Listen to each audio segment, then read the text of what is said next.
Hey guys, welcome back to another episode of the Music Den. I am your host Armando Venditti. Hoping you guys are having a good day and that you're looking after yourselves and one another. It's the Friday before Christmas.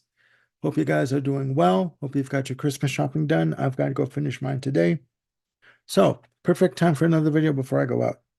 In this episode of the Music Den, I'm going to be doing another installment of Live Album Spotlight. Now, I wasn't going to be doing another segment of Live Album Spotlight so soon after uploading the one I did on Rush with Exit Stage Left. But after coming across this album in my collection and streaming it on YouTube a couple of times, I honestly think that this band and this band in particular, need to be discussed and praised. The band is Saga, and the album is Detours.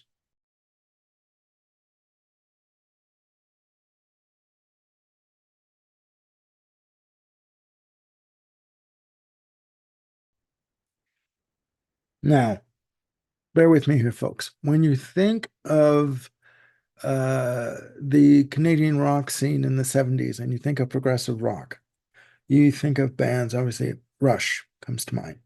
When you think of bands on the Canadian rock scene in the 70s that were heavy, but were melodic and also had a bit of a pop sensibility, at least for me, I think of Triumph. But Saga need to be put on this list. Um, to me, they are Canada's best secret, or best kept secret, I should say. To me, they represent what Rush were doing and what Triumph was doing, and they just basically melded the two style of musical styles together. Sorry, it's been one of those mornings, guys. Um, they formed in Oakville, Ontario, in the mid '70s, out of the ashes of a band called Flood, who are another Canadian rock band that broke up for various reasons. When Flood broke up, that left drummer Steve Negus, keyboardist Peter Rochon, and bassist uh, Jim Crichton that wanted to continue and form another band. They quickly recruited Jim's brother, Ian Crichton, on guitar, and vocalist, keyboardist, and sometimes bassist Michael Sadler.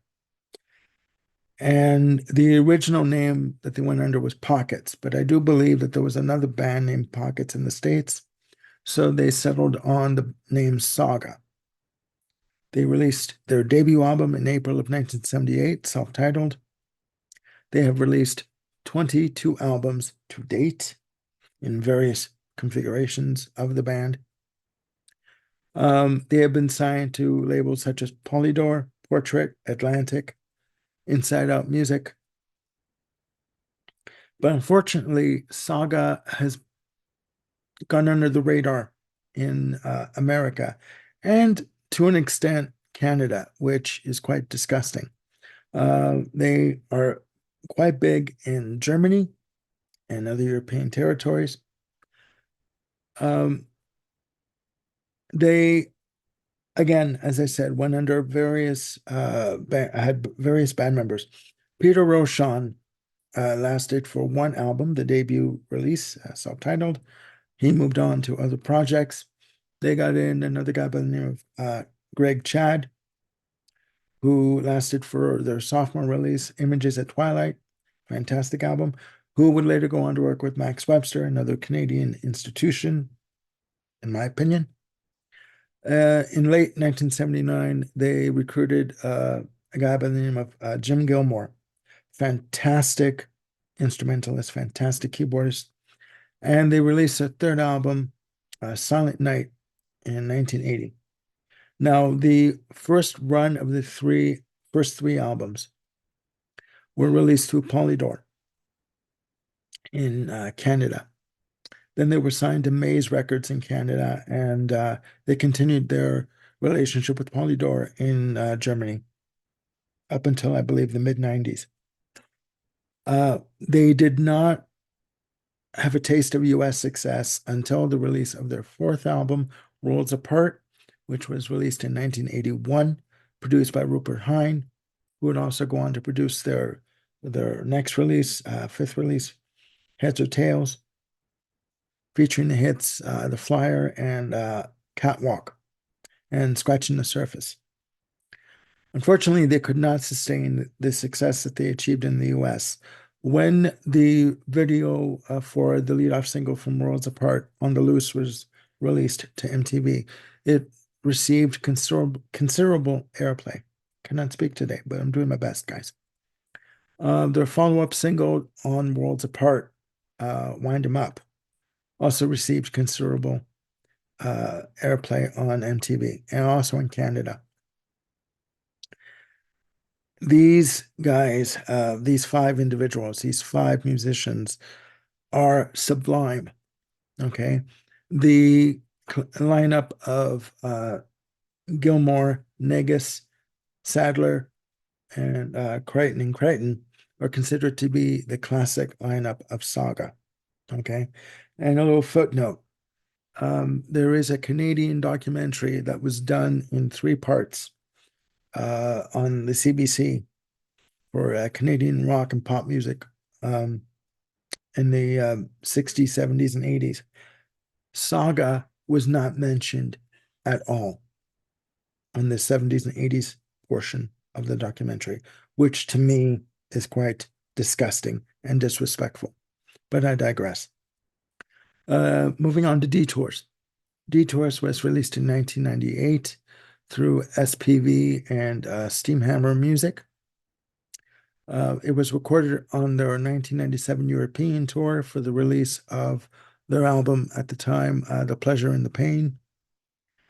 Their most recent release, I forgot to say, is a release called Symmetry, released in 2021, recorded during lockdown.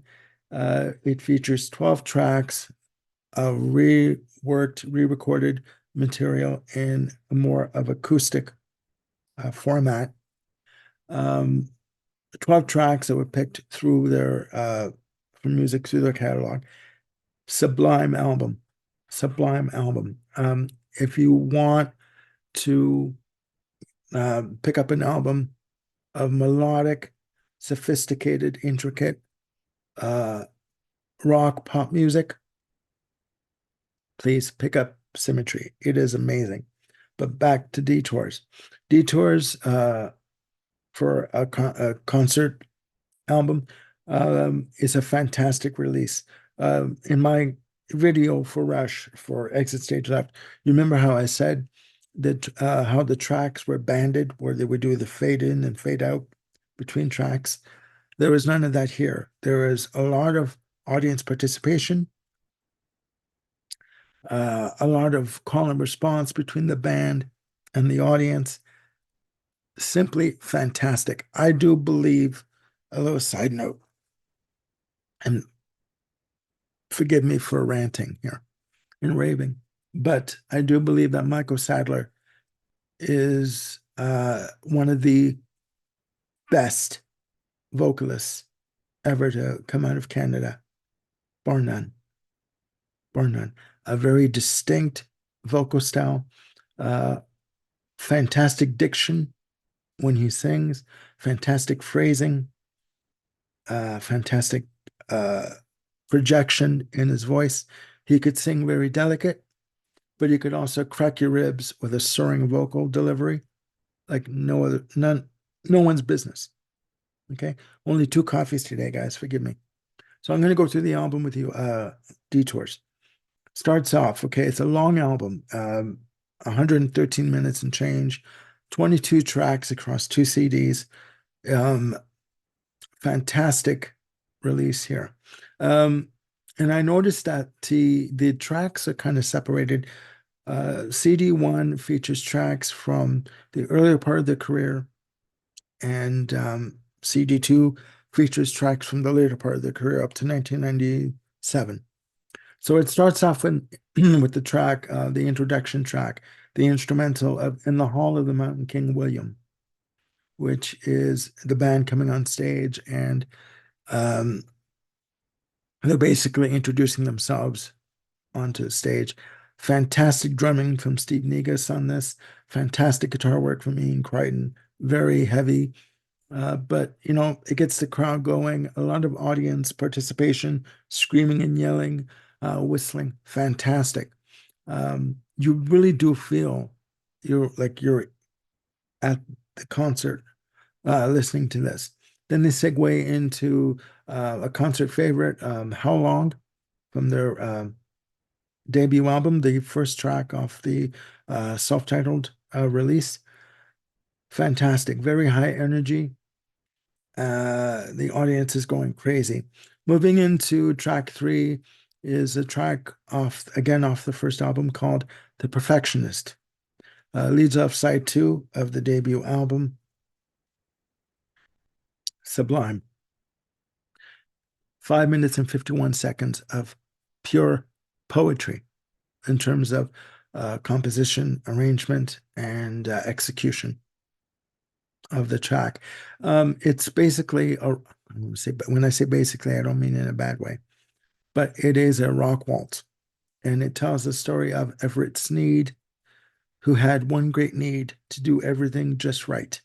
And basically, it is a song about someone who is thinking about planning his own suicide.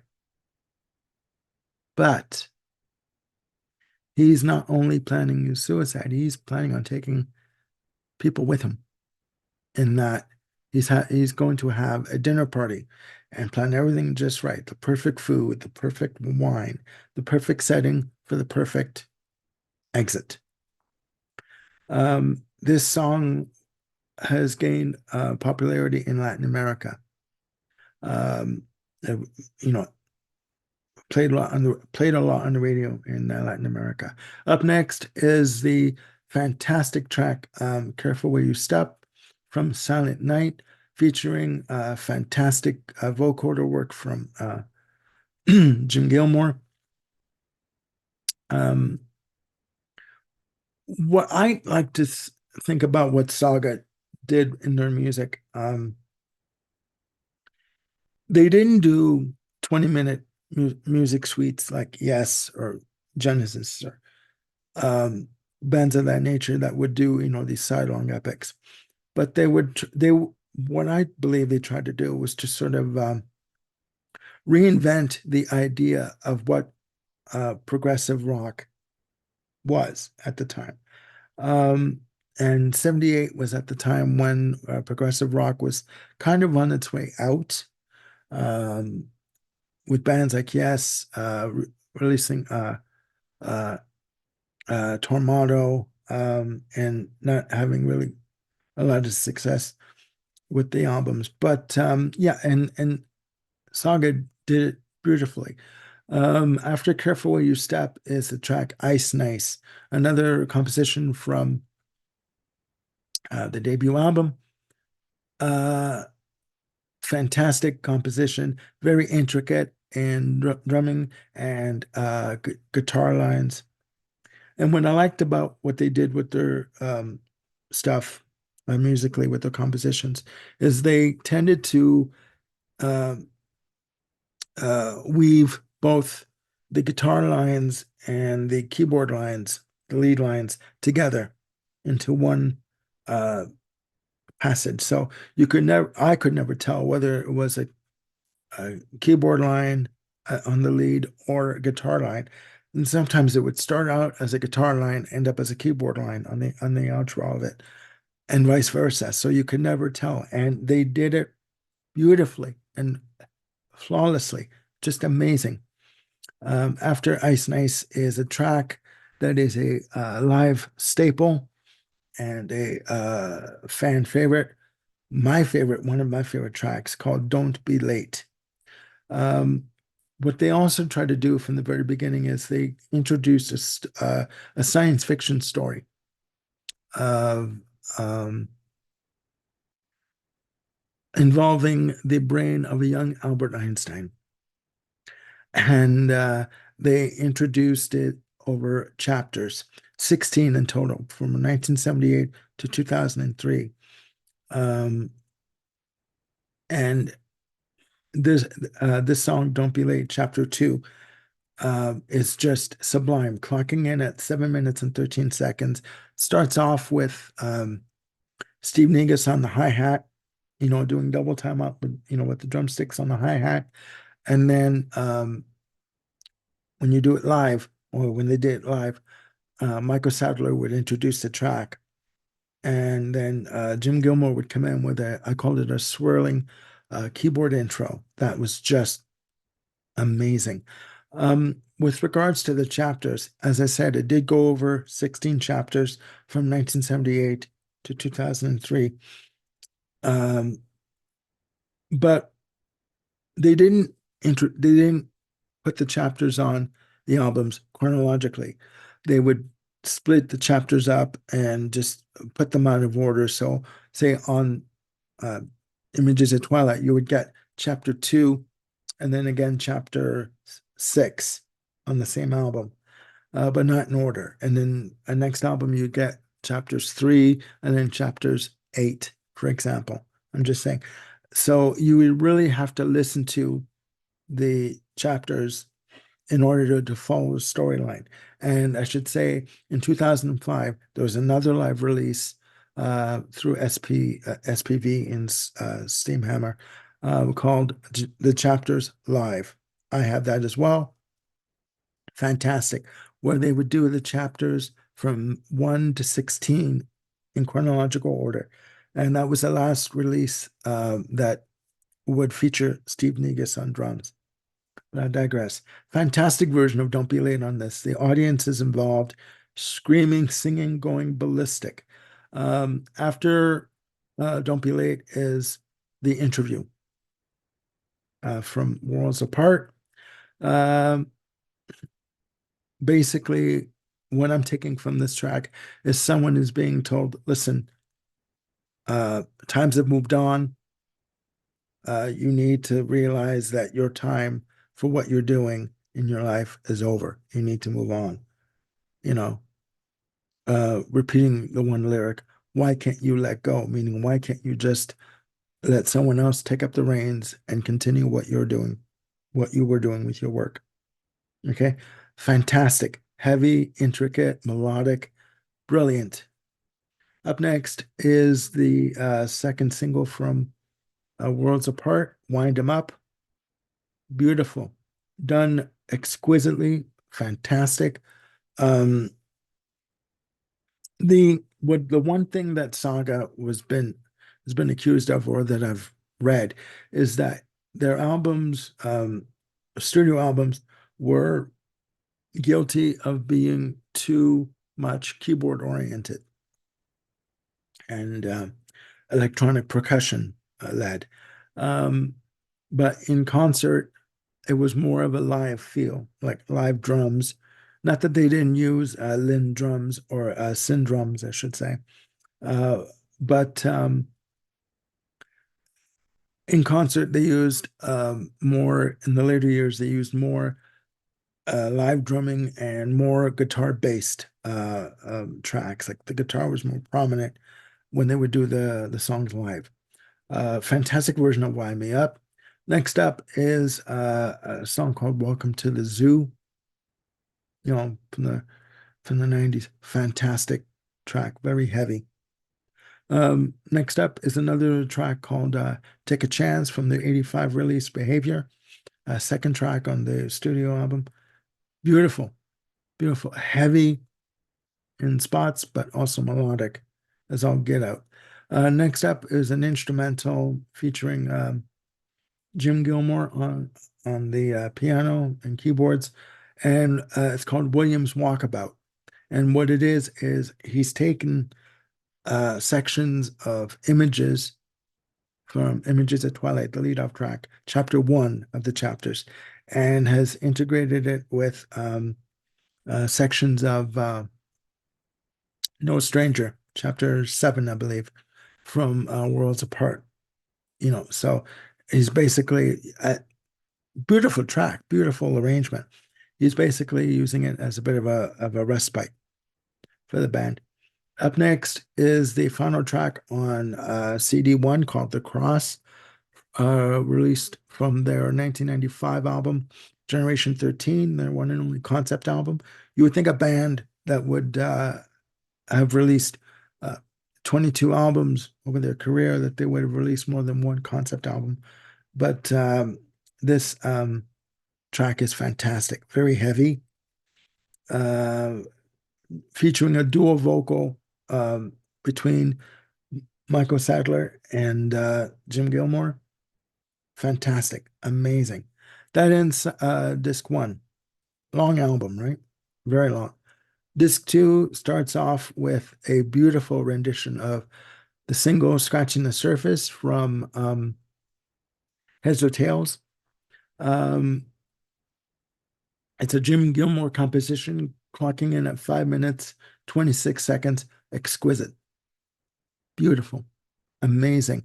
Um, this track features a lot of use of synth bass and sequencing, uh, electronic percussion, and again,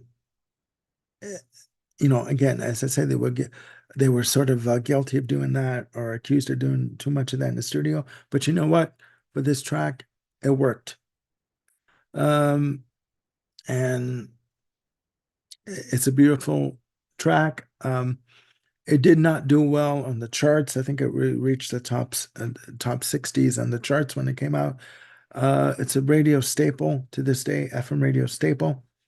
Beautiful. And it can also be done the way it was done in the studio with the I guess you could say over the top production, but it can also be done on acoustic piano live, which is just brilliant.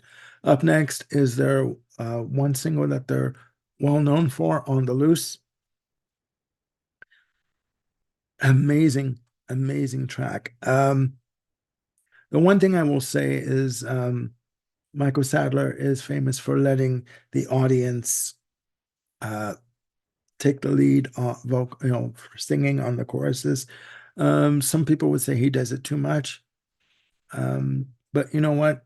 It's what they wanted to do. The audience are really into it. And it's a very high energy version of the track. Beautiful.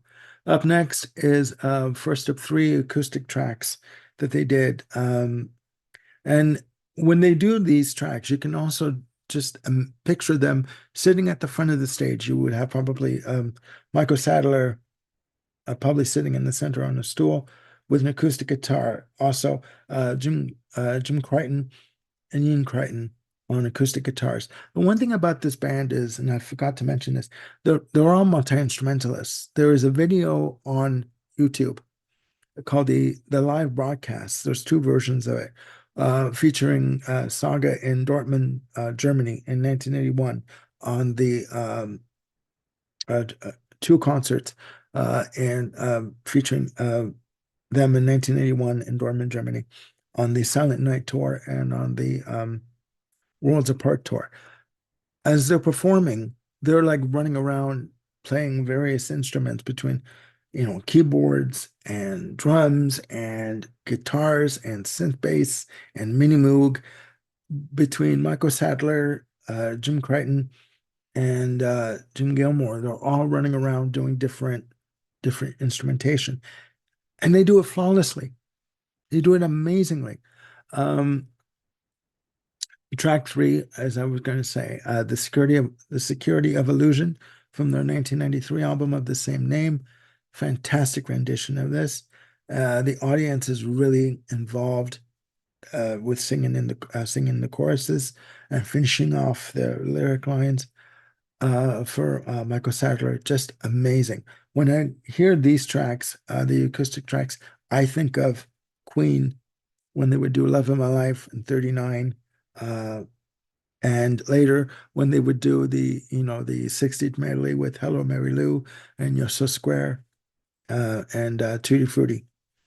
But after the Security of Illusion is the track I Will I Walk With You from the album Steel Umbrellas. And this was at a time with Steel Umbrellas and where they kind of slipped a little bit in terms of their popularity. Not in Europe, but in the States, um, And in Canada, they could barely get arrested. The tracks from the album Steel Umbrella were featured on a US TV show called Cobra. But they released this as an album on its own.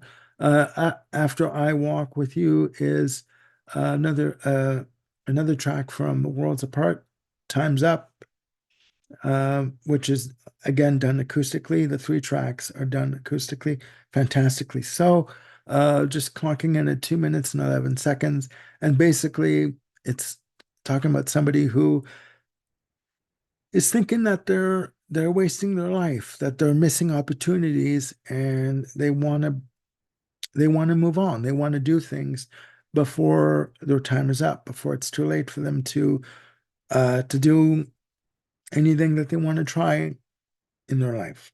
Just they're missing all these chances that are coming their way, and they're either at the time afraid to do them, and when the time passes, when the opportunity passes, the person's saying like, what am I doing? I need to do something different. I need a little more excitement.